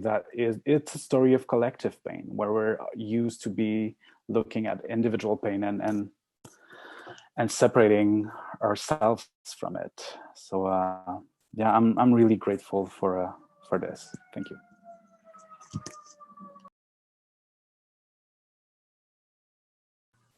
I think I'm next. Yes. I'm Stephanie. I am in Kitchener today, which is part of the Haldimand Tract, the territory of the Mississaugas of the Credit and the Six Nations of the Grand River. I am a settler and I am a guest in this territory. I arrived here in 2008 from Germany. And I had very mixed emotions listening to this all, which I find kind of interesting. It's almost crazy making in a way, because in a way I feel in this kind of part A, where everything is sort of exciting and exhilarating because it's erupting and it's coming to the surface and we're finally dealing with it. But then I'm also all the way down in D, where it's just really sort of bewildering, and I don't even kind of fully understand how did we end up in a call with 1 billion people? They're all going to have very different emotions and very different thoughts on what to do and how to go forward. And it's sort of reflecting too in kind of some of the concrete real world work we're doing right now, where you see kind of these same reactions at a smaller scale with some of the more concrete examples or maybe pilot things that we're working on right now. One thing that stood out to me today in that context is there was the phrase holding space was used a lot today. Yesterday I was in a meeting where there was an individual who had never heard that term before and didn't know what it meant, which kind of gives you an idea of what we're working with here. So how can we bring others along, but at the same time also address our own hypocrisy or complicitness in some of what we're seeing or what we're doing, because we're still participating in this colonial capitalist system ourselves. And I'm kind of struggling computing that all and reconciling that with myself, and how do I pull myself out of that and become more of, what we actually want to see in terms of where we want to be. And so it's a bit crazy making almost, and there were some things where I almost wanted to manically cackle at. For example, when the question came up, what event is the tipping point that makes everything turn over and flip and change, and we finally realize things have gone wrong? I wonder if that tipping point has already long past, and we're going to look back eventually, and then we might be able to recognize it. Because I do wonder, I mean, what else needs to happen? Look at what's already happened over not even the past decade, but hundreds of years now, right? So yeah, interesting food for thought. So thank you all for sharing. And next person is Teresa, I think. Yeah, hello everyone. So in sake of time, I'll try to be brief, and I'm talking to you from the Czech Republic, which is Central Eastern Europe. And from this space now, this story just doesn't seem surprising somehow. And listening to all that, I just realized that, well, this space here, it has been on its knees for most of its history. So what I feel towards the story, it's more like it almost doesn't interest my intellect, rather my body, because most of the responses are felt there in the body, which is eventually the only thing we have when everything else crumbles. So I'm just coming back to what Danny said, and I will try to explore the sense of antennas that can connect us with different imaginaries and maybe help us to navigate through what's coming.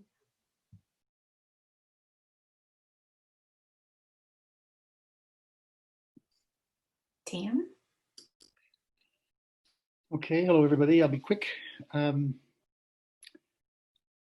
live on outside Ottawa, 50 acres on Algonquin territory. I think I'm probably the oldest person on this call.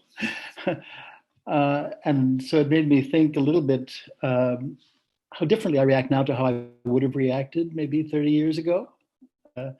Mackenzie said, you know, she'd be raring to go. Well, I would have been raring to go. I would have been just so filled with my own sense of pragmatism and optimism and enthusiasm that, you know, just let me at this. I can help, not to solve the problem, but I can certainly make myself very active in feeling that I'm solving the problem.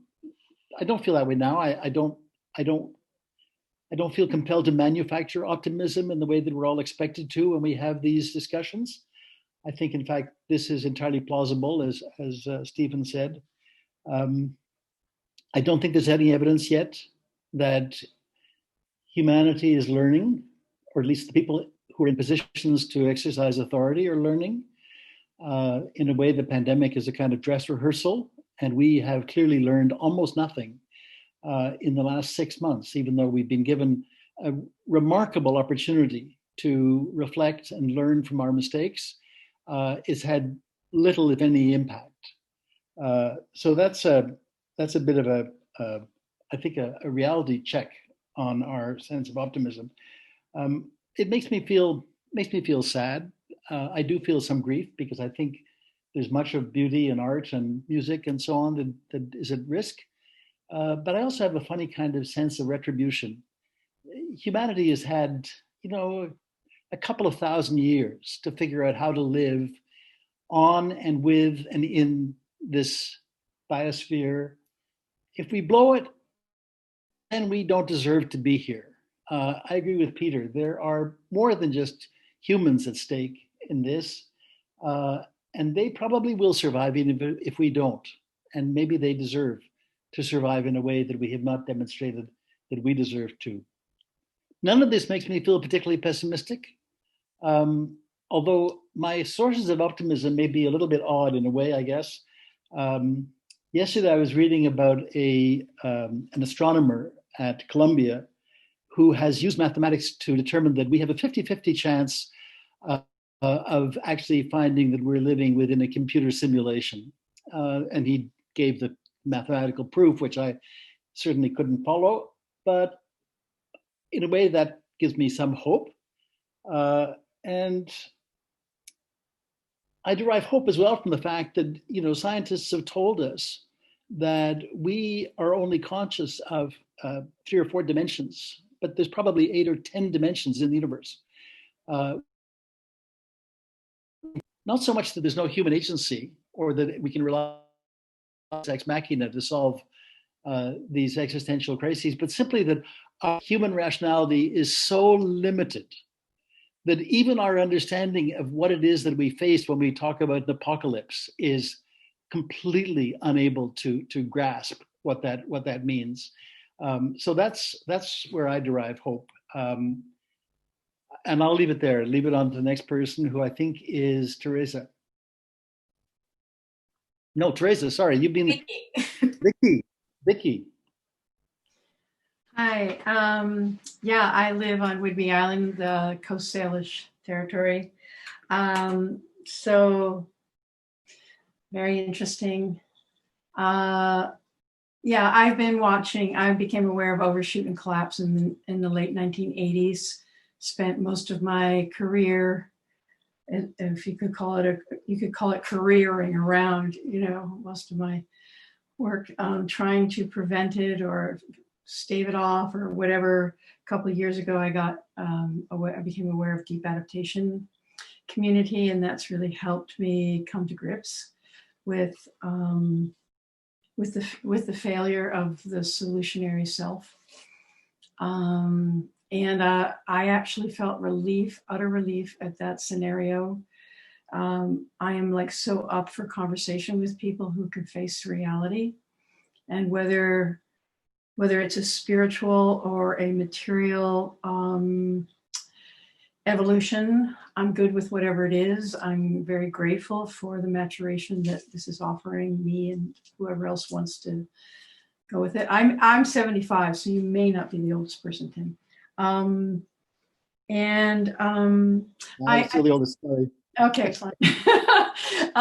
Yeah, so I was aware. I did do the counting, and I was pretty sure that by 2038, I'm not here anymore.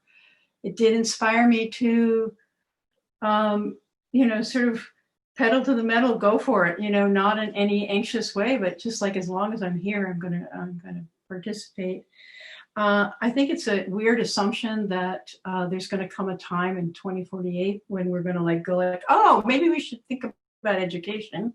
I think adult education is happening right now. I think so many communities are grappling with this data, and people are, whether it's spiritually or materially, people on the surface in the news, we don't see it. We don't see any acknowledgement, but I think it's sort of like a glacier grinding. I think the glacier is grinding down, and the sort of all the debris is coming off of us. So in that sense, it's like it's not like a future, it's like a process for me. It's like a process of grinding away the separate self, and the apocalypse of seeing through the fallacy of the story that has governed our lives with sort of shock and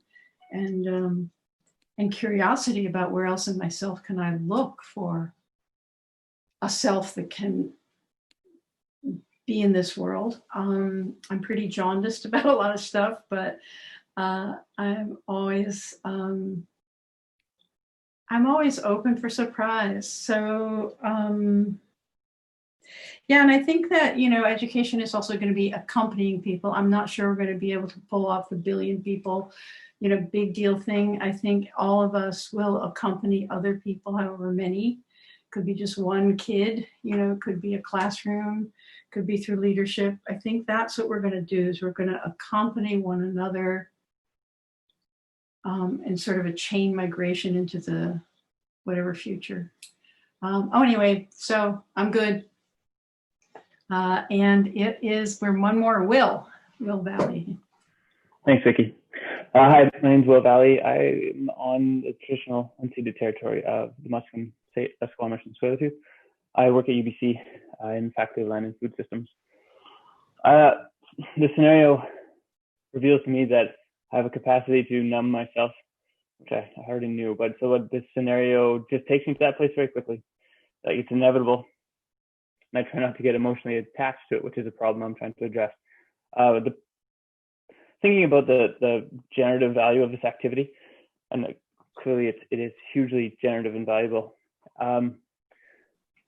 What came to mind hearing folks, and I think it was Dan's first comment of science fiction, was also an opportunity to perhaps the next, some time following this activity, is showing that this isn't science fiction, and that settler colonialism had very similar patterns in its unfolding, and we have folks among us who have lived through it and who can now speak at the other side, and to think of how smallpox decimating significant portions of the population, up to 90%, 95%.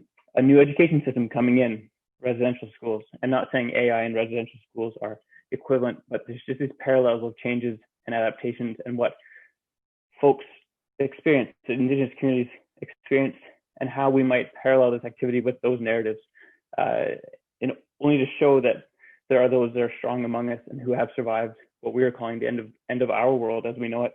They can say, hey, I am still living that. My culture, my folks' world ended as well. We're still here. And then just the idea that some worlds have to end. And so I really love the idea of the metaphors, the orienting of hospicing. So how do we hospice the end of this world? So that's it for me. I'll pass it along back to Vanessa, and I really appreciate being here and the opportunity to hear everyone's perspectives. Thank you. So thank you everybody for holding space. 20 minutes almost past the time. So I'll just say goodbye to everybody. You will receive an email from me with the long text of the activity if you want to have a look at the long text. This activity was created for educators. So it was for a conference on education, and it was what we chose was what would best land. We were not interested in accuracy. That's the difference with negative education as well. Positive education is very focused on description and accuracies and things. This kind of education is focused on what lands and what moves. And that's one of the reasons why we map. We map to zoom out, not to focus in, and also because depending on where you do it, this activity, people try to shut down the activity. So if we have a map, we have a more breadth to say that we have different responses here and we can remain open. So part of the reason why the map was there is that. Now, in the email, you will also receive a questionnaire. So in an invitation to respond to the questionnaire to help us write the op-eds that you will see later. But also what goes in that questionnaire is shared with the group. And the idea is that you will have some time to process all the conversations before you answer the questionnaire, before you start, you make a statement if you want to the group or to be quoted in the op-eds if that comes, if it's part of the collective process. So please check your emails. I'll be asking you to respond to the questionnaires by Friday so that we can compile all the answers to be sent back to you before the next session. So thank you again for everything. Thank you, Christine, who's been holding ceremony. Thank you, Smiling Water, for making all of this possible. Thank you, Nadia, for also supporting us from Brazil. Thank you, all of you, for making the space for this to happen. I think I'm also in the relief, category. I'm so happy that we are able to have the conversation. Thank you. Muito obrigada. Thank you, Vanessa.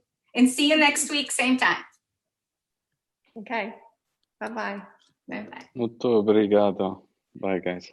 Bye-bye. Obrigada. Everyone. Night-night, Felix.